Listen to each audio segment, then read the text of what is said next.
Back again to say that raw lines can be anything from harsh to poetic to heartbreaking and anything in between. Let's go. I've been denied everything, even my revenge! To be honest, the main reason I was as invested in the first 3 episodes of Gargoyles as I was, all came down to Goliath and his line delivery. I will always love a character whose whole thing is drama. Even the way Goliath spreads his wings and arms is making this line as theatrical as possible. And all memes aside, this line is sad. He just lost everyone he loved and wasn't given a chance to exact his revenge on the person who betrayed him. It is over, Baron. It will never be over, Princeling. Not as long as I draw breath. Uncle, I believe you.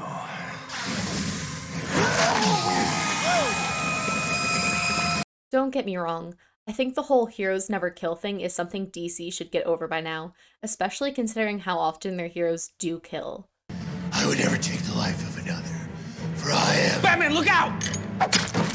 But the looks that the team, especially Violet, give Brione are downright chilling.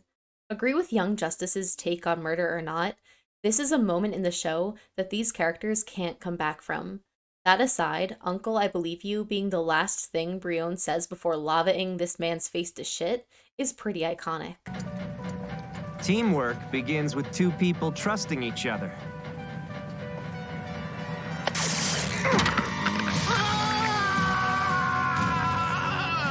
But you're no person.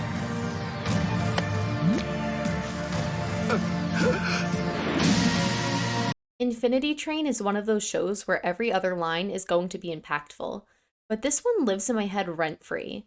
Until now, I was unsure what direction this season was taking Simon's character, but murdering Tuba was the indicator. And Simon did seem to feel for Tuba in this episode, and Grace really thought he would save her. That's what makes this betrayal seem so much crueler, and so much rawer. Fuck.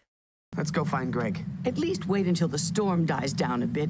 You'll be no good to your brother dead. I was never any good to him alive, either. Thank you. Thank you so much. I'm a Wirt apologist.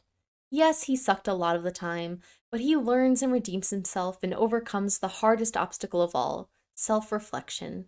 This is the moment that Wirt accepts that he may have been a not-so-great brother, but you see the determination in his eyes. He's gonna save Gregory, and he does. Do we take prisoners? I don't. I didn't even watch this show. My brother just sent me this clip and it was too raw not to include it. I'm Shira. This is what I'm supposed to do. You're worth more than what you can give to other people. You deserve love too. You're so close, Adora. Don't give up yet. I struggled to understand what the main message of Shira and the Princesses of Power was, sans, yes, the power of friendship. Not to say that friendship isn't enough, but this line really did it for me.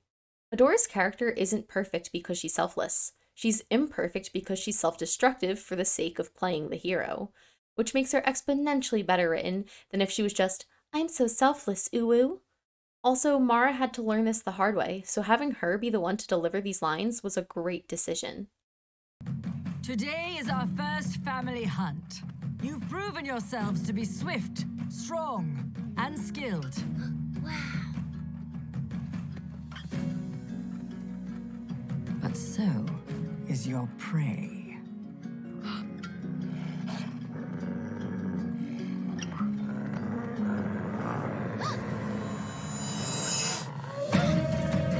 Wolf is my favorite character because of how well her character works with Kipo's. Wolf's found family now reflects her pack back then, and while they betrayed her in the past, now she's learning to trust again, to let herself be cared for as a member of a group. But the fact that these few words are what originally broke Wolf is heartbreaking. Death is not among my fears. But there's one thing I do fear, and one thing alone. That time will quiet the rage in my heart. Like I said, I love characters with a flair for the dramatics. And yes, I watch anime dubbed, excuse me. but the original line is just as raw too. This is among the first of Kurapika's lines, and boy, is it an excellent intro to his character. For the rest of the series, he is fueled by rage, and that really doesn't stop. It's sad to see you slowing down, sister. Tell me, is it the curse? Yeah! You're dead! Maybe it is the curse, but then how pathetic are you that you can't best me at my worst? Up until now, the show had a mostly lighthearted nature to it. Of course, it had its darker moments, but this battle had me on the edge of my seat. Ida is known for her confidence, and to see it play out while she's fighting to protect instead of to prove is interesting. Wendy Malick did an excellent job this episode, demonstrating the physical toll the curse has on Ida, as well as the emotional toll. One simple thing, and you completely ruined it. But of course you ruined it. Yeah, you're Scorpia. That's just what you do. You couldn't handle Emily. You never know when to shut up. The only thing you've ever done is get in my way. What did I expect? I mean, how can you possibly be this useless? What? You're a bad friend. And another Shira line. Because this show is mostly about friendship, Scorpia informing Catra that she didn't make the cut is super iconic. It's a simple statement, you're a bad friend, but it's something Catra needed to hear before her next arc. It took Scorpia and Double Trouble tearing Catra down and Glimmer building her up in order for her to finally make an effort to change. But hey, it happens. Yeah, I'm fine. Except, it's a terrible day for rain. What do you mean? It's not raining. Yes, it is. Oh, so it is. Once again, theatrics. There's something about the whole cold-hearted guy secretly enjoys friendship of excited guy, but then excited guy dies thing. Something Fullmetal Alchemist does is imply that even the sweetest men can be part of the cruelest systems, and then, how sweet can you actually be? Where will this lead you? Mustang knows this, but is never the kind of man to express his emotions directly. Hawkeye knows this and humors him, and we get to be heartbroken 3 times over. You've lost this battle. Are you crazy? You haven't thrown a single blow! No, but you have. Avatar also had raw lines coming from every direction, but this one is a classic because it defines Aang's character so well. Aang is probably one of the only protagonists who is a pacifist in a way that isn't patting himself on the back for being morally upstanding. Instead, it's a part of his culture, and he is able to use this to his advantage in battle constantly. This is my favorite because Xiao, one of the best villains on the show, is the exact opposite of Aang.